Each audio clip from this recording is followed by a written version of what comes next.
எல்லாருக்கும் வணக்கம். இன்றைக்கி நாம் பார்க்க போகிறது important indices from January to June 2021 part 5 பார்க்க போகிறோம். ஓகேவா? இதோட இந்த ஜனவரி டு ஜூன் இண்டெக்ஸஸ்லாம் முடிஞ்சிருது. ஓகேவா? மொத்தம் கனெக்ட் பண்ணி பார்த்தா ஒவ்வொரு பார்ட்லேயும் 10 இதில் மட்டும் ஒரு 12 இல்லை 11 வரும். So 51 indices important.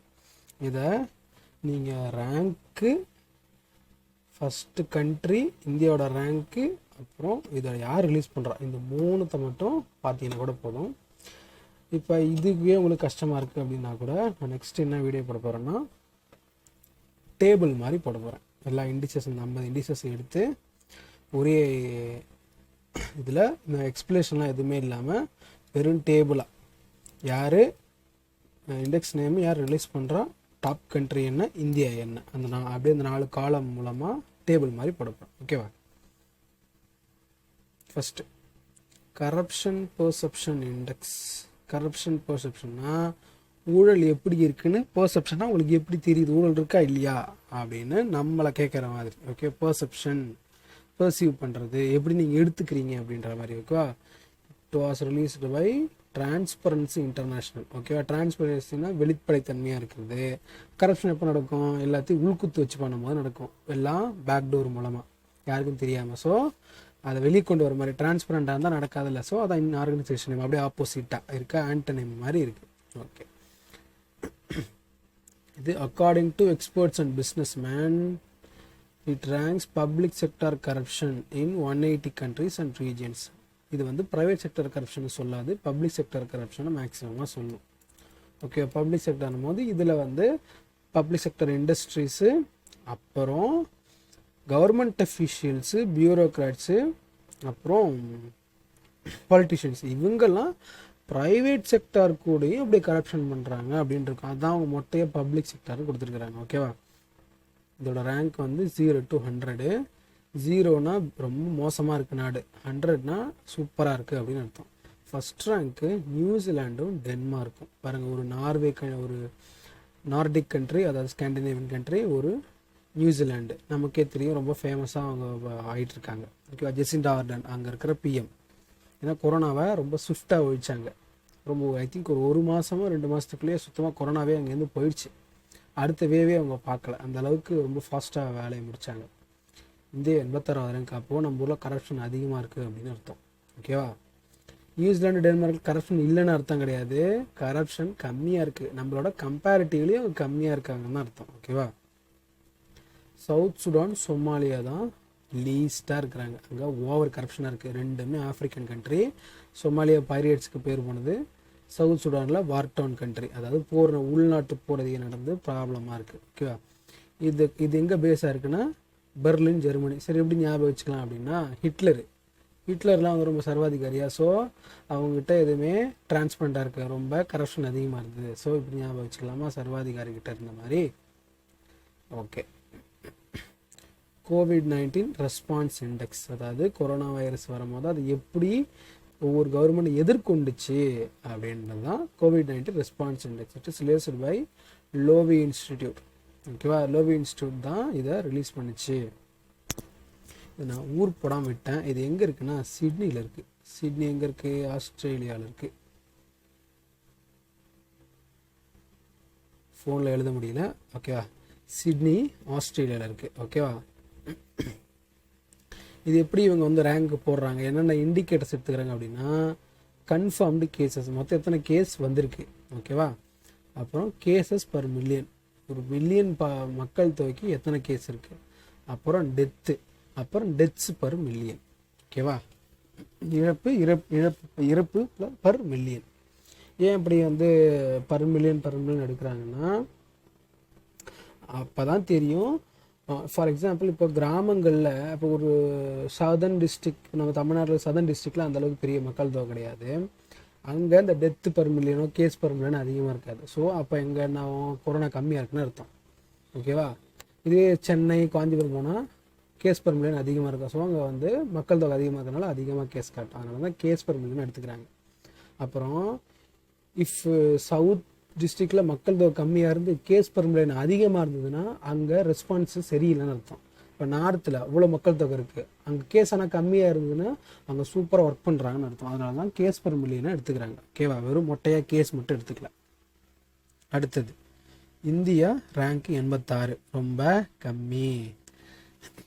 New Zealand first சொன்னால ஜெசிந்தா ஆர்டன் வந்து ரொம்ப சூப்பராக ஒர்க் பண்ணாங்க. அதனால் அவங்க அந்த நாடு லிஸ்ட்டு டாப்பில் இருக்குது. ஏன்னா ரொம்ப சீக்கிரம் கொரோனா தடுத்துட்டாங்க. அடுத்து பிரேசில் லாஸ்ட்டு. ஏன்னா அந்த பிரைம் மினிஸ்டரே வந்து பிரசிடென்ட் நினைக்கிறேன் ஜெயர் போஸ்லனாரோ என்னமோ பேர் வரும். ஓகேவா, அவர் என்ன பண்ணார்னா நியூஸில் வந்து கொரோனா ஊசியை வந்து போட வேண்டான்ற மாதிரிலாம் கான்ட்ரவர்ஷியலாக பேசியிருக்காரு. அதனால் ஓகேவா, இது வந்து இண்டிபெண்ட் திங்க் டேங்க். ஓகேவா, இது ஒரு இண்டிபெண்ட் திங்க் டேங்க் 2003 ஆரம்பிச்சிருக்காங்க. ஃபவுண்டட் பை ஃப்ராங்க் லோவி, அவர் பேர்லேயே இந்த இன்ஸ்டியூட் இருக்குது. ஓகேவா, இவங்க என்னென்ன பண்ணுறாங்க அப்படின்னா international political strategic and economic இஷ்யூஸை ரிசர்ச் பண்ணுவாங்க. ஓகேவா, பாலிசி ரிலேட்டட் அவங்க எந்த மாதிரி கொள்கைகள் எடுக்கிறாங்க. ஃபார் எக்ஸாம்பிள் மோடி வந்து பிரைம் மினிஸ்டர் வந்து ஃப்ரீ வேக்சின் போடணும்னு அறிவிச்சாங்கல்ல. So it is a strategic and economic issue. ஏன் எக்கனாமிக் இஷ்யூனா நிறைய காசு கவர்மெண்ட் செலவு பண்ணும். ஓகேவா, அதனால் அது ஒரு எக்கனாமிக் பாலிசி. ஓகேவா, அடுத்தது fortune 500 world's 50 greatest leaders 2021 fortune magazine போடுற 50 டாப் லீடர்ஸ். ஓகேவா, இதுலேயும் பாருங்கள் New Zealand prime minister Jesintha Ardern. ஓகேவா, இவங்க பவர்ஃபுல் கிடையாது, கிரேட்டஸ்ட், அதாவது ரொம்ப எல்லாருக்கும் பிரபலமாக நல்லவங்க அப்படின்ற மாதிரி, ரொம்ப மக்களுக்கு இணக்கமாக இருக்கிறாங்க அப்படின்ற மாதிரி தான். ஓகேவா, இதுவும் ஏன் வந்துச்சுன்னா அந்த கொரோனாவை அவங்க போன வருஷமே கட்டுப்படுத்தினால தான் அவங்க பெருசாகிருக்காங்க. இதில் வந்து இந்தியாவில் வந்து ஒரே ஒருத்தர் பேர் மட்டும் தான் வந்திருக்கு. CEO of Serum Institute of India other Poonawalla அப்படின்ற ஒரு பேர் மட்டும் தான் வந்திருக்கு, வேறு யார் பேருமே வரல. It's the only Indian among the top 10 names of the list. இந்தியாவிலேருந்து ஒருத்தவர் ஆகுது இவர் பேர். ஏன்னா இது கொரோனா அந்த பாலிசி ஃப்ரீயாக கொண்டு வந்தாங்கல்ல, அதுக்கு இவர் ஒரு ரீசனாக இருந்தார். இனிஷியலாக கவர்மெண்ட் சொல்கிறது கேட்டு வந்து ப்ரைவேட்டைசேஷன் அதிகம் பண்ணாங்க தான். பட் அதே மாதிரி கவர்மெண்ட் சொல்லும் போது இவர் வந்து வேக்சின் ஃப்ரீயாக போட்டாகணும் அப்படின்றத கொஞ்சம் இது பண்ணாங்க. ஏன்னா சீரம் இன்ஸ்டியூட் தான் இப்போ ப்ரொடியூஸ் பண்ணுது. பேட்டன்ட்டு வந்து வெளிநாட்டில் இருக்க அந்த ரஷ்யாவோட அந்த வேக்சினையும் சைனாவோட வேக்சின் அப்புறம் அமெரிக்கா அந்த ஃபைசர் வேக்சின்லாம் இருக்குல்ல, அது எல்லாத்தையுமே இவர் தான் வந்து அந்த பேட்டன்ட் வாங்குறதுக்கெலாம் ஒரு பேட்டன் அவங்க வாங்கி வச்சுட்டாங்க. அதை வந்து காப்பிரைட் மாதிரி சும்மா வாங்கி டெம்பரரியாக அதை வாங்கி இங்கே மருந்து உற்பத்தி பண்ணுறதுக்கு அந்த ஒர்க்லாம் பண்ணனால இவர் பவர்ஃபுல் கிரேட் லீடர் அப்படின்னு சொல்கிறாங்க. பவர்ஃபுல் லீடரில் கிரேட்டு அப்படின்றாங்க. அடுத்தது global energy transition index. Energy டிரான்சிஷன்னா ஆற்றல் சக்தி மாறிட்டு இருக்கிறோம் அப்படின்ட்டு. ஓகேவா, எதுலேருந்து இதுனா நம்ம நான் ரினியூபிள்லேருந்து ரினியூபிள் மாறிட்டு இருக்கோம்ல, அதை எந்தெந்த நாடு எந்தெந்த மாதிரி எந்த அளவுக்கு வேகத்தில் பண்ணுறாங்க அப்படின்ற கனெக்ட் பண்ணுற இண்டெக்ஸ் தான் இது. யார் ரிலீஸ் பண்ணுறாங்கன்னா வேர்ல்டு எக்கானமிக் ஃபோரம் ரிலீஸ் பண்ணுறாங்க. எது கூட சேர்ந்துன்னா அக்சென்ச்சர், ஒரு கம்ப்யூட்டர் கம்பெனி கூட சேர்ந்து பண்ணுறாங்க. ஸோ ஓகே, வித்தியாசமாக இருக்குது. நமக்கு எக்ஸாமில் யாருன்னா வேர்ல்டு எக்கனாமிக் ஃபோரம் மட்டும் தெரிஞ்சால் போதும். ஓகேவா, வேர்ல்டு எக்கனாமிக் ஃபோரம் ஒரு எக்கனாமிக் ஆர்கனைசேஷன். ஏன் ஒரு எனர்ஜியை பற்றி என்விரான்மெண்ட் பற்றி இவங்க கனெக்ட் பண்ணுறாங்கன்னா யோசிச்சு பாருங்கள். நான் ரினியூபிள் எனர்ஜி குறிப்பாக க்ரூடாயிலுக்கும் பிஸ்னஸ் மேனுக்கும் சம்மந்தம். So economy. ஓகேவா, நீ அதுலேருந்து ரினியூபிளாக மாறினாலும் சோலார் எனர்ஜி, அதனாலையும் சோலார் எனர்ஜி விண்ட் எனர்ஜி இது எல்லாமே ப்ரைவேட் தான் செய்ய போகிறாங்க. அந்த பொருள் டெக்னாலஜிலாம் அவங்கள்ட்ட தான் இருக்க போகுது. So it is also economy. இப்படி ஞாபகம் வச்சுக்கலாம். Global energy index, energy transition இண்டெக்ஸை வேர்ல்டு எக்கனாமிக் ஃபோரம் டிரான்சிஷன். ஓகேவா, ஏன்னா வேறு இண்டெக்ஸ்லாம் இருக்குது. அதெல்லாம் international energy agency, international atomic energy ஏஜென்சிலாம் இருக்குது. ஆனால் இது எப்படி ஞாபகம் வச்சுக்கலாம், அந்த எனர்ஜி டிரான்சிஷன் ஒரு இடத்துல இன்னொருத்துக்கு மாறுறோம், மாற்று சக்திக்கு மாறும் போது அதில் பணம் பார்க்குறவங்க அப்படின்னு ஞாபகம் வச்சுக்கும் போது வேர்ல்டு எக்கனாமிக் ஃபோரம். இது எங்கே இருக்குன்னா டாவோஸ் தப்பு சொல்லிட்டேன், கொலோனி சுவிட்சர்லாண்டில் இருக்குது. ஓகேவா, டாவோஸும் சுவிட்சர்லாண்டில் தான் இருக்குது. இந்த ரேங்க்கில் யார் டாப்னா ஸ்வீடன் தான் டாப். திருப்பியும் ஸ்காண்டினேவியன் கண்ட்ரி. India rank 87. எல்லாத்துலேயும் நம்ம பாதிக்கு மேலே இருக்கோம் அமாங் 115 கண்ட்ரிஸ். ஜிம்பாப்வே தான் லாஸ்ட்டு. ஜிம்பாப்வே ஒரு ஆஃப்ரிக்கன் கண்ட்ரி. ஸோ அங்கே டெக்னாலஜி கம்மி, அங்கே ஆல்ரெடி மக்கள் வந்து பெருசாக படிக்கலை, டெக்னாலஜி இல்லை. ஸோ அவங்களால அந்த ட்ரான்சிஷன் ஆகிறது கஷ்டம். ஏன்னா அதுக்கு நிறைய டெக்னாலஜி தேவை. ஒரு எனர்ஜி இன்னொரு எனர்ஜிக்கு மாறணும்னா நிறைய டெக்னாலஜி நமக்கு வந்து இருக்கணும். அதுக்காக தான் பாரிஸ் கிளைமேட் டீல் போட்டு அமெரிக்காட்டேருந்து காசு, அமெரிக்கா, யுனைடெட் நேஷன், யுனைடெட் கிங்டம்லேருந்து நம்ம வந்து யுனைடெட் கிங்டம், யூஎஸ்ஏலேருந்து நம்ம வந்து காசு கேட்டுட்ருக்குறோம். டெக்னாலஜி இல்லை, எங்களால் ட்ரான்ஸ்லேஷன்லாம் அவ்வளோ வேகம் ஆக முடியல, நீங்கள் தாங்க அப்படின்ட்டு நம்ம பாரிஸ் கிளைமேட்டில் கேட்டுட்ருக்கோம். அவங்க முடியாதுன்னு சொல்லிட்டு இருக்கிறாங்க. இது எங்கே இருக்குன்னா கொலோனி, ஸ்விட்சர்லாண்டில் இருக்குது. என்னென்ன இவங்க கணக்கு வச்சுக்கிறாங்க அப்படின்ட்டு இந்த இண்டெக்ஸில் எக்கனாமிக் டெவலப்மெண்ட் அண்டு க்ரோத், அதாவது எனர்ஜி அண்ட் ட்ரான்சிஷனில் எக்கனாமிக் டெவலப்மெண்ட் க்ரோத்தை எப்படி கன்சிடர் பண்ணுறாங்க அப்படின்னு எடுத்துக்கிறாங்க. ஏன்னா நம்ம ஊரில் இப்போ ஒரு ஸ்கீம் ஒன்று, குசும் அப்படின்னு ஒரு ஸ்கீம் இருக்குது. அந்த ஸ்கீம் வந்து என்னென்னா இந்த சோலார் பம்பு கொடுப்பாங்க விவசாயிங்களுக்கு, ஓகேவா? அப்போ கொடுக்கும்போது கவர்மெண்ட்டுக்கும் செலவு கம்மி, ஏன்னா கரண்ட்டை ஃப்ரீயாக கொடுக்குறாங்க, செலவு கம்மி.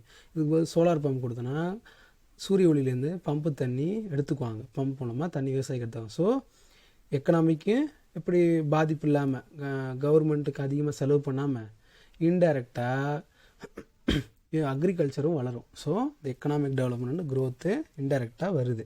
அதே மாதிரி அந்த சோலார் பம்புக்கு ரெடி பண்ணுறது கம்பெனி இருக்குல்ல, கம்பெனி காசு, அதுலேருந்து ஒரு டேக்ஸ் காசு, அதுலேருந்து நம்ம வாங்குறவங்க, அதில் வேலை செய்கிறாங்கன்னு இப்படி இன்டெரக்டாக நம்மளுக்கு கிடைக்கும்.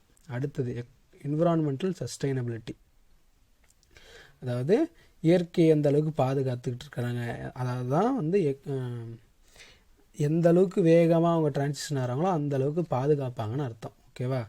அதெல்லாம் வச்சு தான் அந்த நாடு ரேங்க்கு 87 இருக்குது. நம்மள்ட்ட டெக்னாலஜி இல்லை, அதனால் நம்ம வந்து நான் ரெனியூபிள் எனர்ஜியை தான் நம்ம நம்பி இருக்கிறோம். ஸோ அதனால் நம்மளால் என்விரான்மெண்ட்டை அந்தளவுக்கு சஸ்டைனபிளாக வச்சுக்க முடியாது இந்தியாவில். அதனால தான் நம்ம 87 இருக்கிறோம், ஓகேவா? நம்மளால் நினச்சாலும் முடியாது, அதான் பிரச்சனையாக இருக்குது நம்ம ஊரில். அடுத்தது எனர்ஜி செக்யூரிட்டி அண்ட் அக்சசபிலிட்டி. எனர்ஜி செக்யூரிட்டினா இப்போ கரண்ட்டு கட் ஆகுது, கரண்ட்டு கட் ஆகிட்டே இருக்குல்ல தமிழ்நாட்டில், எல்லா ஊர்லேயும். அதுதான் எனர்ஜி செக்யூரிட்டி. நம்மளுக்கு ஒழுங்காக கரெக்டாக கிடைக்குதா, ஆக்சசபிளாக இருக்கா, ஒரு எனக்கு இந்த மாதிரி கேபிள் கனெக்ஷன், எலக்ட்ரிசிட்டி கனெக்ஷன் வேணுன்னா அது ஒழுங்காக ஆக்சஸ்ஃபுல்லாக இருக்கா, எல்லா இடத்துக்கும் போதா? ஏன்னா நிறைய கிராமங்களில் எலக்ட்ரிசிட்டி கிடையாது, இன்னமும் இந்தியாவில் நிறைய கிராமங்கள் எலக்ட்ரிசிட்டி கிடையாது. அதெல்லாமே இவங்க கனெக்ட் பண்ணுறாங்க. அதை வச்சு ஒரு ரேங்க், ஒரு நாடு எந்த அளவுக்கு முன்னேறிருக்கு அப்படின்னு 3 டைமென்ஷன் வச்சு கனெக்ட் பண்ணுறாங்க. அடுத்தது international intellectual property index. Intellectual ப்ராப்பர்ட்டினா என்ன? இப்போ ஒன்று கண்டுபிடிக்கிறோம், அது கண்டுபிடிக்கிறது நமக்கு அறிய தேவை, அதான் இன்டெலெக்சுவல், ஓகேவா? அது என்னோடது. So my property, intellectual property. ஒரு விஷயம் கண்டுபிடிச்சிருக்கேன், அது என்னோடது. அது எந்த நாட்டில் அதிகமாக இருக்குது, அதுக்கு கவர்மெண்ட் எந்த அளவுக்கு செலவு பண்ணுறாங்கன்றதை கணக்கு பண்ணுறது தான். கவர்மெண்ட்டு எந்த அளவுக்கு ஊக்குவிக்கிறாங்க, செலவு பண்ணுறத ஊக்குவிக்கிறது தான் கரெக்டாக இருக்கும் வார்த்தை. இதில் கவர்மெண்ட் ஊக்குவிக்கிறாங்க எந்த நாட்டில் அப்படின்னு கணக்கு பண்ணுற இது ரிப்போர்ட். இது யார் ரிலீஸ் பண்ணுறா அப்படின்னா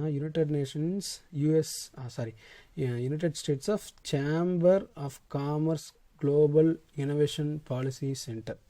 யூஎஸ்ஏவோட எக்கனாமிக்குன்னு ஒரு டிபார்ட்மெண்ட் இருக்குது, அதில் chamber of commerce global innovation policy centre அப்படின்ற ஒரு சென்டர் செய்கிறாங்க. அதாவது யுனைடெட் ஸ்டேட்ஸில் சேம்பர் ஆஃப் காமர்ஸ்னு ஒன்று இருக்குது, ஓகேவா? அதாவது எக்கனாமி டிபார்ட்மெண்ட்குள்ளே சேம்பர் ஆஃப் காமர்ஸ்னு ஒன்று இருக்குது, அதுக்குள்ளே இருக்கிற குளோபல் இனோவேஷன் பாலிசி சென்டர் அவங்க இதை கனெக்ட் பண்ணுறாங்க. ஸோ அவங்களே கனெக்ட் பண்ணுறதுனால எங்கள் ஊர் தான் பெருசு அப்படின்ற மாதிரி யூஎஸ்ஏ ஃபஸ்ட்டு அப்படின்னு போட்டுறாங்க.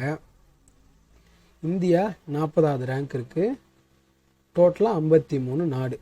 ஏன் சார் இவர் 53 நாடு தான் கனெக்ட் பண்ணுறாங்க, உலகத்தில் 200 நாடுகள் கிட்ட இருக்கே அப்படின்னு கேட்டால், இவங்க எந்த டேட்டா வச்சுக்கிறாங்கன்னா உலகத்தில் 90%க்கான ஜிடிபியை ப்ரொடியூஸ் பண்ணுற கண்ட்ரிஸை அவங்க கனெக்ட் பண்ணிக்கிறாங்க. இந்த 53 நாடே உலகத்தில் 90% வர்த்தகத்தை கண்ட்ரோல் பண்ணுது. அதாவது உற்பத்தியை 90% நாட்டிலே இருக்குது. அதாவது இந்த 53 நாட்டிலே 90% உற்பத்தி இருக்குது. ஸோ அதனால் இது மட்டும் போதும். ஏன்னா ஒரு நாட்டில் எந்த அளவுக்கு இனோவேஷன்ஸ் இருக்கோ அந்தளவுக்கு வர்த்தகம், உற்பத்தி இதெல்லாமே இருக்கும். ஸோ அது டைரெக்டாகவும் இன்டெரக்டாகவும் இதான் குறிக்குது. இந்த 53 நாடே போதும், அதனால் கம்மியாக அவங்க ரேங்கை யூஸ் பண்ணிக்கிறாங்க, கம்மியான கண்ட்ரியை ரேங்க்குக்கு எடுத்துக்கிறாங்க. அடுத்து வெனிசுவேலா லாஸ்ட்டு, ஏன்னா அங்கே உள்நாட்டு பிரச்சனை நிறைய போயிட்டுருக்கு. ஸோ அவங்க லாஸ்ட், இன்னொன்று யூஎஸ்க்கு பிடிக்காது, அதனால ஏதாவது ரேங்கை மாற்றி போட்டிருப்பாங்க, ஓகேவா? அடுத்தது 16th global climate risk index. Climate ரிஸ்க்னா கிளைமேட்னால நாடுகள் எந்தெந்த அளவுக்குலாம் பாதிக்கப்பட்டிருக்கு அப்படின்றது தான். கிளைமேட்னால வர ரிஸ்க் என்ன, கிளைமேட் சேஞ்ச் கரெக்டாக சொல்ல போனால் மொட்டையே கிளைமேட் கொடுத்துருக்காங்க. ஆனால் அது கிளைமேட் சேஞ்ச்னால வர ரிஸ்க் என்னென்னு ஆயிருக்கு அந்த நாட்டுக்கு. ஓகேவா, இதே ரிலீஸ் பண்ணுறோன்னா ஜெர்மன் வாட்ச் அப்படின்றவங்க ரிலீஸ் பண்ணுறாங்க. ஓகேவா, எங்கே இருக்குது அப்படின்னா பான் இன் ஜெர்மனியில் இருக்கிற பான் அப்படின்ற ஆர்கனைசேஷன். ஸோ ஆட்டோமேட்டிக்காக ஜெர்மன் வாட்ச்சு, ஜெர்மனியில் இருக்கிற வாட்சுன்ற மாதிரி ஞாபகம் வச்சுக்க வேண்டியதான். இந்தியா 7வது இடத்துல இருக்குது. இது வந்து நல்ல ரேங்க் கிடையாது, நம்ம அந்த அளவுக்கு பாதிக்கப்பட்டிருக்கோன்றதான் சொல்கிறாங்க. Most affected by climate change in 2019. ரொம்ப பாதிக்கப்பட்ட நாடுகள் Mozambique, Zimbabwe and Bahamas. Worst affected by climate change. ஓகேவா, ரொம்ப காலநிலை மாற்றத்தினால பாதிக்கப்பட்டிருக்காங்க. ஏன்னு பார்த்தீங்கன்னா மொசாம்பிக்கும் ஜிம்பாப்வேயும் ஆப்பிரிக்காவில் இருக்குது. இது ஈஸ்டர்ன் ஆஃப்ரிக்கா, சென்ட்ரல் ஆஃப்ரிக்கா, ரெண்டு பக்கமே ரெண்டுத்துலேயுமே பெருசாக தண்ணி இருக்குது, பாலைவனம் நிறையா. ஓகேவா, ஜிம்பாப்வேல கொஞ்சம் காடு இருக்குது, பட் மேக்ஸிமம் பாலைவனம். அடுத்து பஹாமாஸ், இது கரீபியன் ஐலண்ட்ஸில் ஒரு தீவு. ஓகேவா, அதாவது அமெரிக்கா கிட்ட, கியூபா கிட்ட, அதில் ஒரு தீவு. இங்கே வந்து புயல் பொழந்து கட்டும் வருஷமும். குட்டி தீவில் புயல் அடிச்சுக்கிட்டே இருந்ததுன்னா ஒரு நாடு எப்படி வளரும்? அந்த மக்களுக்கு வந்து இப்போ அடிபட்டிருக்காங்க, வீடு வாசல்லாம் போயிடுச்சுன்னா கவர்மெண்ட் அதுக்கு தான் செலவு பண்ணிட்டு இருக்காங்க. அவங்க படிப்புக்கோ நாட்டோட வளர்ச்சிக்கோ செலவு பண்ண முடியாது. அதனால் கிளைமேட் சேஞ்சால ஒரு நாடு எந்த அளவுக்கு பாதிக்கப்படுது அப்படின்றதான் இந்த ரிப்போர்ட் சொல்லுது. ஓகேவா, அடுத்து செகண்ட் இந்தியா இனோவேஷன் இண்டெக்ஸ். அது இன்டெலெக்சுவல் ப்ராப்பர்ட்டி வந்தோம், அதே தான் சொல்லுது.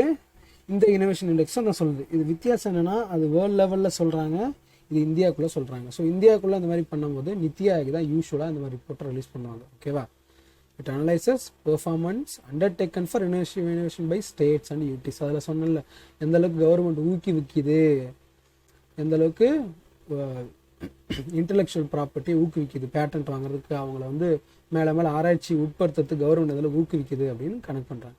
இதில் கர்நாடகா ஃபஸ்ட்டு. இது எப்படி ஞாபகம் வச்சுக்கலாம்னா பெங்களூரில் அதிக ஐடி இண்டஸ்ட்ரி இருக்குது. ஸோ நிறையா ரிசர்ச் அங்கேருந்து வெளியே போகுது அப்படின்னு ஞாபகம் வச்சுக்கலாம். அப்புறம் இன்னொன்று எப்படி ஞாபகம் வச்சுக்கலாம்னா IISc Bangalore, IISc Indian institute of science பெங்களூரில் ஐஐடி விட ஐஐஎஸ்சி பெருசு. ஓகேவா, அங்கே சீட் கிடைக்கிறது கஷ்டமாக. ஸோ அங்கேருந்து அதிக பிஹெச்டிஸ் வெளியே போகிறாங்க. ஸோ அங்கே ஆட்டோமேட்டிக்காக இனோவேஷன்ஸ் அதிகமாக இருக்கும். Second Maharashtra, third Tamil Nadu. தமிழ்நாட்டில் கிராஸ் என்ரோல்மெண்ட் ரேஷியோ அதிகம். ஸோ அதிக பேர் படிச்சுட்டு வெளியே போவாங்க. ஸோ இனோவேஷன்ஸ் அதிகமாக இருக்கும் அப்படின்னு ஞாபகம் வச்சுக்கலாம். ஓகேவா, 5 மேஜர் எனேபிளர் பேராமீட்டர்ஸ், அதாவது இண்டிகேட்டர்ஸு, டைமென்ஷன், பேராமீட்டர் எல்லாம் ஒன்று தான். எதை வச்சு கனெக்ட் பண்ணுறாங்க, இந்த ஊர் முன்னேறிக்கு அப்படின்னு? ஹியூமன் கேபிட்டல், மனித வளம். சதர்ன் ஸ்டேட்ஸில் மனித வளம் அதிகம். இன்வெஸ்ட்மெண்ட் சதர்ன் ஸ்டேட்ஸில் அதிகம், எவ்வளோ பேர் முதலீடு பண்ணுறாங்க அப்படின்ட்டு. நாலேஜ் ஒர்க்கர்ஸ், நம்ம ஊரில் ஸ்கில்டு ஒர்க்கர் அதிகம். காரணம் என்ன? ஜிஆர் அதிகம், cross enrolment ratio. Business environment, ஈஸியாக பிஸ்னஸ் ஆரம்பிக்கலாம். மகாராஷ்டிராவில் பாம்பே ஏரியா, கர்நாடகாவில் பெங்களூரு, தமிழ்நாட்டிலையும் ஈஸியாக பிஸ்னஸ் ஆரம்பிக்கலாம். அடுத்தது சேஃப்டி அண்ட் லீகல் என்விரான்மெண்ட். அப்படின்னா இப்போ ஒரு கவர்மெண்ட் மாறுது, அடுத்த கவர்மெண்ட் தான் உனக்கு பிடிக்கல, எனக்கு லஞ்சம் கொடு, இல்லை நீ கம்பெனி காலி பண்ணு அப்படின்ற மாதிரி சொல்கிறாங்கன்னா அது எவ்வளோ பிரச்சனை வரும். ஸோ அந்த அளவுக்கு சட்டம் வந்து ஸ்ட்ராங்காக போடுறாங்களா, பிஸ்னஸ் நடக்கிற அளவுக்கு ஸ்ட்ராங்காக போடுறாங்களா, இனோவேஷன் நடக்கிற அளவுக்கு ஸ்ட்ராங்காக போடுறாங்களா. அப்புறம் இப்போ ஒரு கண்டுபிடிப்பு நான் கண்டுபிடிக்கிறேன்னு வச்சுக்கோங்க, அது இன்னொரு திருடிடுறான், இது திருடாத அளவுக்கு தடுக்கிற அளவுக்கு சட்டம் இருக்கா அப்படிலாம் கணக்கு பார்க்கறது தான் அந்த சேஃப்டி அண்ட் லீகல் என்வாயர்மெண்ட். ஓகேவா, அடுத்தது global fire power index. Fire பவர்னா மிலிட்ரி ஸ்ட்ரென்த்து. ஓகேவா, மிலிட்ரி ஸ்ட்ரென்த்து, ஃபயர் பவர், சுடுறதுக்கு எவ்வளோ என்கிட்ட இருக்குது, இந்த சுடுறதுக்கு எவ்வளோ பவர் இருக்குது பாரு அப்படின்ட்டு. ரிலீஸ்டு பை குளோபல் ஃபயர் பவர்னு ஒரு ஆர்கனைசேஷன் பண்ணுறாங்க, அவங்க யூஎஸ்ஏ இருக்காங்க. ஸோ இதோட ரேங்க்கில் வந்து டாப் யூஎஸ்ஏ. ஏன்னா நம்ம உலகம் எல்லாருக்குமே தெரியும் அமெரிக்கா தான் அதிக வெப்பன்ஸ்லாம் இருக்குது. ஷிப்பு, கப்பல், ஃப்ளைட்டு, டேங்க்கு, மிசைல்ஸு, நியூக்ளியர் மிசைல் கூட அவங்கள்ட்ட இருக்குது. ஸோ ஆட்டோமேட்டிக்காக அது யூஎஸ்ஏ இருக்குன்னு சொல்லிடலாம். ஓகேவா, இந்தியா 4வது ரேங்க்கில் இருக்குது மிலிட்ரி ஸ்ட்ரென்த்தில். செகண்டில் ரஷ்யா, தேர்டு சைனா. எல்லாருக்கும் தெரிஞ்சதான். யுனைடெட் நேஷன்ஸ் அழிக்கக்கூடிய அளவுக்கு பவர் இருக்கிறது ரஷ்யா. ரஷ்யாவுக்கு கீழே அப்படி சைனா இருக்குது, சைனா கீழே நாம் இருக்கோம். அப்படி ஈஸியாக ஞாபகம் வச்சுக்கலாம்ல. Bloomberg billionaires index. ப்ளூம்பர்க்னு ஒரு ஆர்கனைசேஷன், அவங்க ஒரு ஆர்கனைசேஷன் சொல்லலாம், ஜேர்னல் மேகசின்னு சொல்லலாம். அவங்க பில்லியனர்ஸ் கோடீஸ்வரங்களை இண்டெக்ஸ் பண்ணுறாங்க. ஓகேவா, இதில் யார் ஃபர்ஸ்ட் அப்படின்னா ஜெஃப் பேசோஸ். இவர் வந்து அமேசான் ஓனர். ஓகேவா, அமேசானோட ஓனர். இவரோட காசு வருமானம் எவ்வளோனா $190 பில்லியன் இருக்குது. $14 அதாவது எவ்வளோ சொத்துனா கிட்டத்தட்ட 14 லட்சம் கோடி. 13 லட்சம் கோடி கிட்டத்தட்ட ஒரு சொத்து இருக்குது. 13 லட்சம் கோடி. இந்தியாவோட 30%க்கு மேலே பட்ஜெட் போடுறோம். பட்ஜெட் 30 லட்சம் கோடி. அதை விட்ட 12 பார்த்துங்க. அப்போ 40% அவர்கிட்ட நம்ம இந்தியாவோட பட்ஜெட்டே ஒரு ஆள்கிட்ட பணம் இருக்குது. ஓகேவா? அடுத்தது India's richest man Mukesh Ambani. இந்தியாவோட ரிச்சஸ்ட் மேன் முகேஷ் அம்பானி. இதெல்லாம் தெரிஞ்சது. ஆனால் இவருக்கு 12வது இடம். எவ்வளோ காசு இருக்குன்னா $90 பில்லியன். அப்போ எவ்வளோ நம்ம ஊர் காசுக்குன்னா 6 கிட்டத்தட்ட 0.3 லட்சம் கோடி. 6 லட்சம் கோடி இருக்குது சொத்து அம்பானிக்கிட்ட. ஓகேவா? எல்லாரும் அமேசான் ஃபஸ்ட்டு, இந்தியாவில் பார்த்தா அம்பானி ஃபஸ்ட்டு.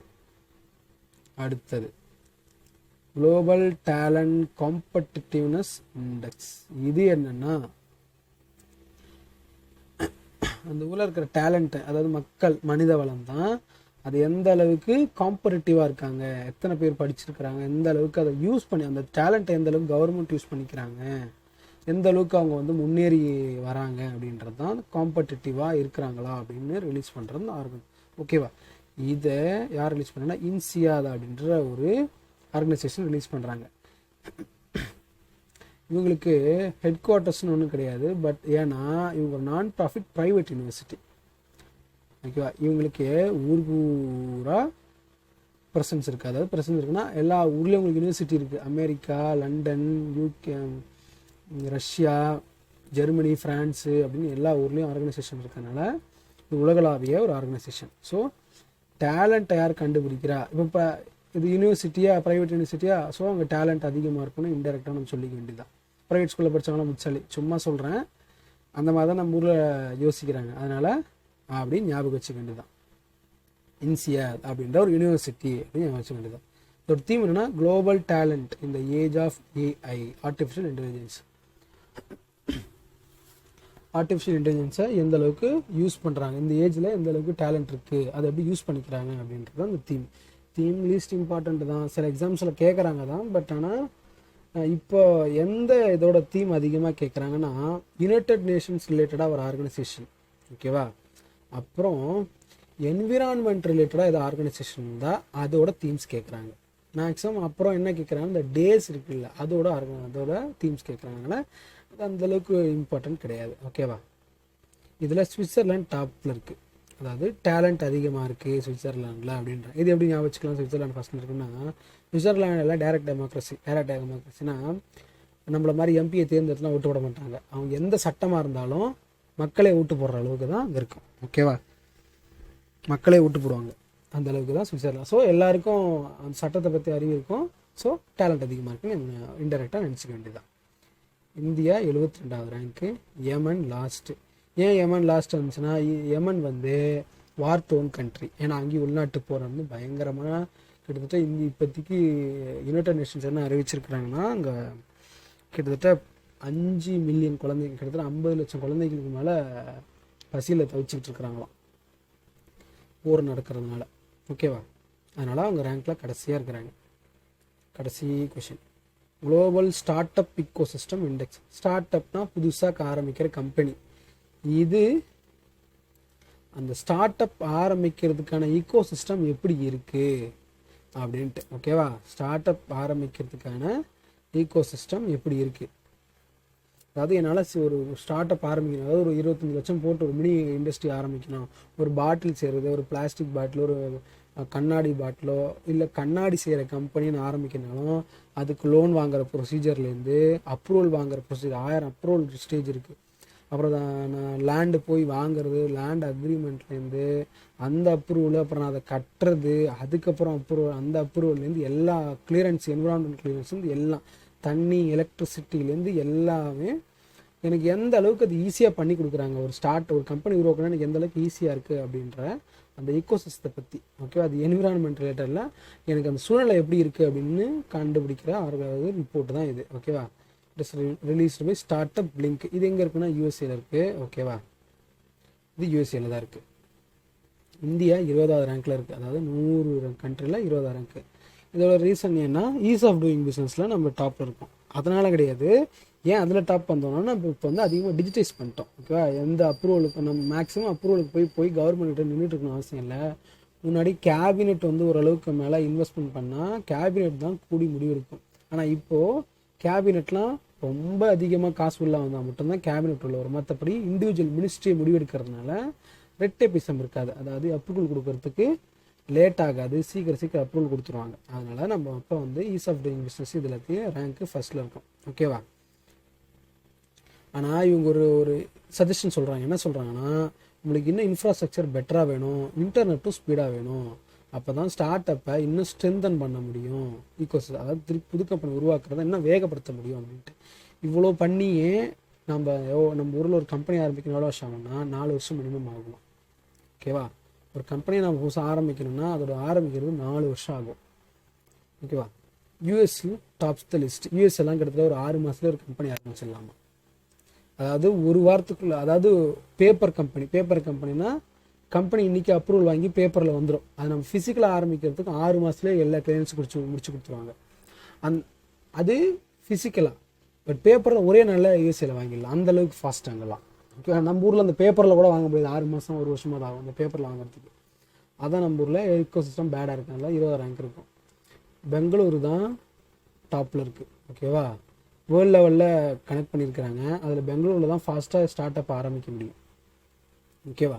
டெல்லி கூட கிடையாது, பாம்பே கூட கிடையாது, பெங்களூரில் தான் வேர்ல்டு லெவலில் சிட்டிஸ் கனெக்ட் பண்ணும்போது இந்தியாவிலேருந்து ஒரு சிட்டி இருக்குது, அது பெங்களூரு. அதோட ரேங்க்கு 10. ரேங்க் கூட ஞாபகம் தேவையில்ல. இந்தியாவிலேருந்து எந்த ஸ்டேட் வந்து ஸ்டார்ட் அப் இக்கோசிஸ்டத்தில் ஃபஸ்ட் இருக்குது அப்படின்னு கேட்டால் பெங்களூர். ஐடி இண்டஸ்ட்ரி ஃபாஸ்ட்டாக வேலை நடக்குன்ற மாதிரி ஞாபகம் வச்சுக்க வேண்டியதான். சதர்ன் ஸ்டேட் வேறு. ஓகே, கிளாஸ் முடிஞ்சிச்சு. இதில் தான் நிறைய குறைகள் இருந்ததுன்னா சொல்லுங்கள், கமெண்ட் பண்ணுங்கள், சப்ஸ்கிரைப் பண்ணுங்கள், ஷேர் பண்ணுங்கள், பெல் பட்டனை கிளிக் பண்ணுங்கள்.